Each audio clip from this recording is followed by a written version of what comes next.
different yung OFWs in Hong Kong sa OFWs in Canada. And marami silang common hardships but they tell both different story na ipapakita namin dito sa video. Excited ka na makatrabaho ulit sa Premier? Of course. Siyempre, coming from, alam ko nag-shoot na kayo ng teaser lang yan, mabilis lang yan, but are you doing any preparations right now? Nag-uusap ba kayo?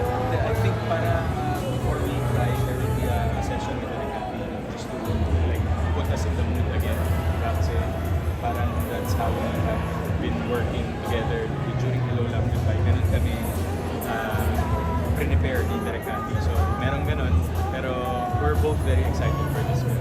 At syempre, bago ka umalis po ng araw, Yeah. alam naman natin na pinakita na, kasi unti-unti ginagawa ng revelation or ng teaser yung bawat karakter na una ka na, Yes. si Eduardo de la Cruz. Eduardo Anong de la Cruz. pakiramdam nung nakita mo yung teaser? Kasi ang dami daw kinilabutan, ganun yung mga comments eh.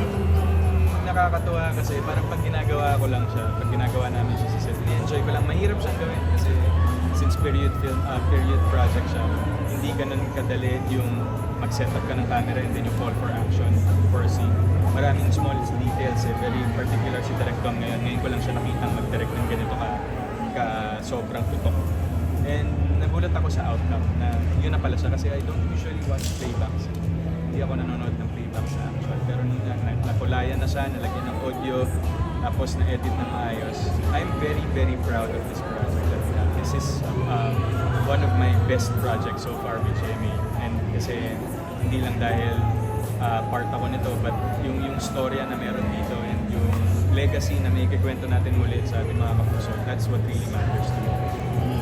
At marami pa ba kayong lalabas ng mga teaser? Excited ka na for... Yes, Kasi malapit na parang July 26. July 26, we will start to air. So, abangan po ninyo yan. And yung, alam naman natin nila na this is also co-prod with Netflix. So, GMA and Netflix work together for this project. So, we couldn't be prouder kasi as the changing times na binabago niya yung mga ways natin of producing content, at least sumasabay si GMA doon.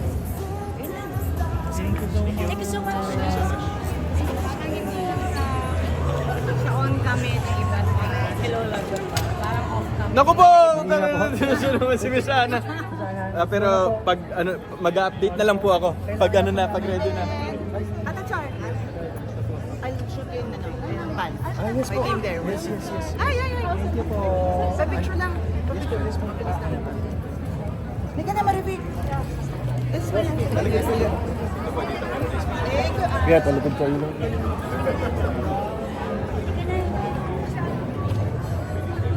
Nasa natin.